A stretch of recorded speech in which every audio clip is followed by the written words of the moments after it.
kami dari kelompok 5B ingin mempresentasikan tugas pendidikan kewarganegaraan dengan tema negara dan warga negara.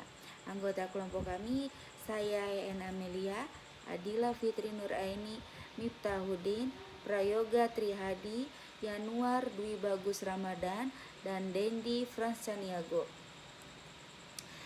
Nah, di sini ada pengertian negara, di mana pengertian negara adalah suatu organisasi dalam suatu wilayah yang memiliki kekuasaan tertinggi dan berdaulat, diakui oleh rakyat serta masyarakat internasional dengan tujuan untuk melindungi, mensejahterakan, dan menjaga ketertiban rakyatnya. Negara memiliki unsur-unsur utama seperti wilayah, rakyat, pemerintah, dan kedaulatan yang mengatur kehidupan bersama dalam kerangka hukum dan peraturan. Nah, di sini ada warga negara, di mana warga negara adalah sekumpulan orang yang mendiami suatu wilayah tertentu. Secara umum, yaitu anggota suatu negara yang mempunyai keterkaitan timbal balik dengan negaranya. Warga negara Indonesia menurut pasal 26 Undang-Undang Dasar 1945 adalah orang-orang bangsa Indonesia asli dan bangsa lain yang disahkan undang-undang sebagai warga negara. Bangsa Indonesia asli adalah orang-orang pribumi atau penduduk asli Indonesia yang lahir, besar, berdomisili, berkarya di Indonesia, serta mengakui Indonesia sebagai tanah airnya. Warga negara diartikan sebagai orang yang menjadi bagian dari suatu penduduk yang menjadi unsur negara. Saya Prayoga Trihadi akan melanjutkan materi berjudul bentuk negara. 1. Negara kesatuan buka kurung unitarism tutup kurung adalah suatu negara yang merdeka dan berdaulat di mana kekuasaan untuk mengurus seluruh pemerintahan dalam negara itu ada pada pusat. Terbagi atas dua, yaitu poin pertama, negara kesatuan dengan sistem sentralisasi.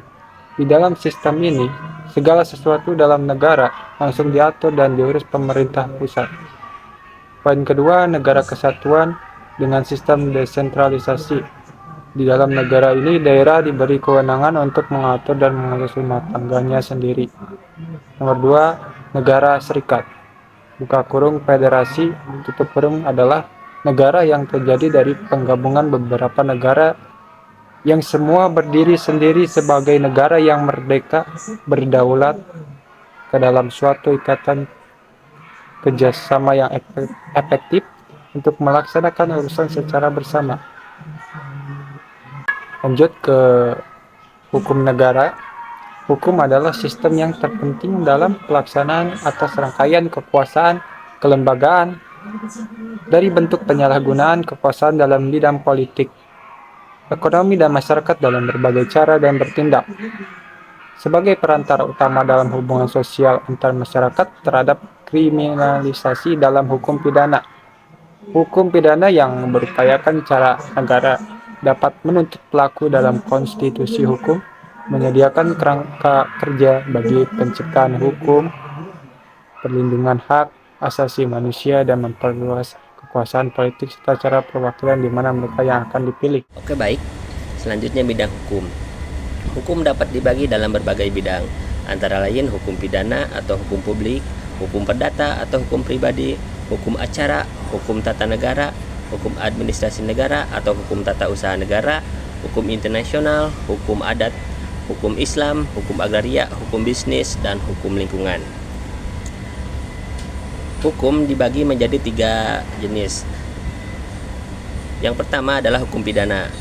Hukum pidana adalah hukum yang mengatur perbuatan-perbuatan yang dilarang oleh undang-undang dan berakibat diterapkannya hukuman berupa nestata bagi barang siapa yang melakukannya dan memenuhi unsur-unsur perbuatan yang disebutkan dalam undang-undang pidana. Yang kedua, hukum perdata. Hukum perdata adalah salah satu hukum yang mengatur hubungan-hubungan antara individu-individu dalam masyarakat dengan saluran tertentu.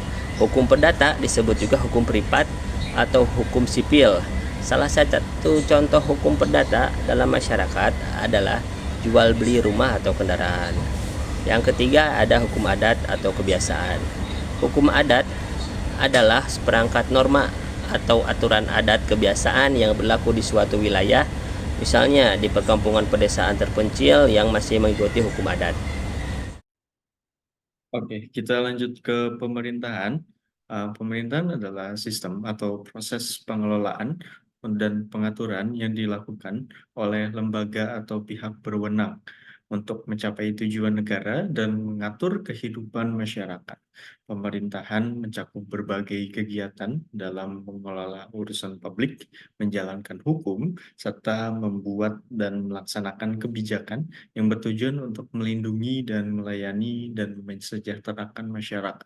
Secara umum, pemerintahan terdiri dari 3 cabang utama, yaitu eksekutif yang melaksanakan kebijakan administrasi publik, lalu yang kedua ada legislatif yang membuat undang-undang dan peraturan, lalu yang ketiga ada yudikatif yang menegakkan hukum dan memastikan keadilan.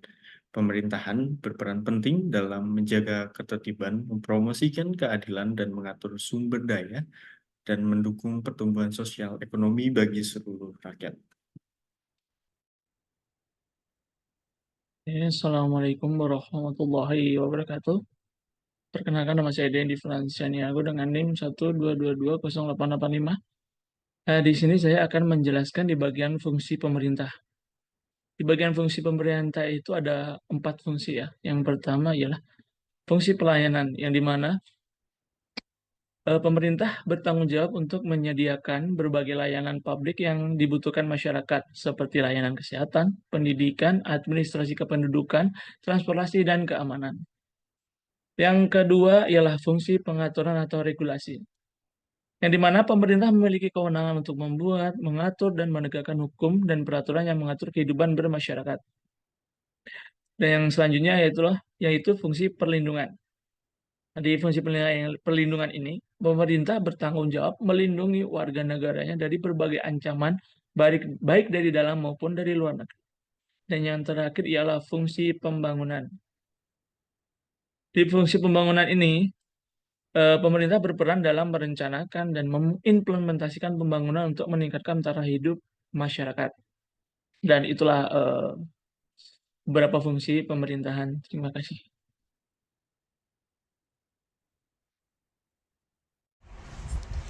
Kesimpulan, pemerintahan memiliki peran vital dalam mengatur dan menjalankan negara agar tercipta kehidupan masyarakat yang sejahtera, aman, dan tertib.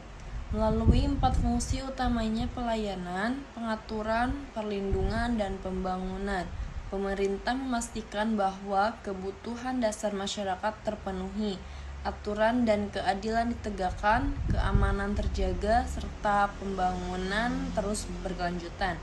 Sinergi dari fungsi-fungsi ini adalah dasar bagi kemajuan negara dan kesejahteraan seluruh rakyatnya, yang menjadikan pemerintahan sebagai fondasi penting dalam menjaga ketertiban dan keadilan sosial.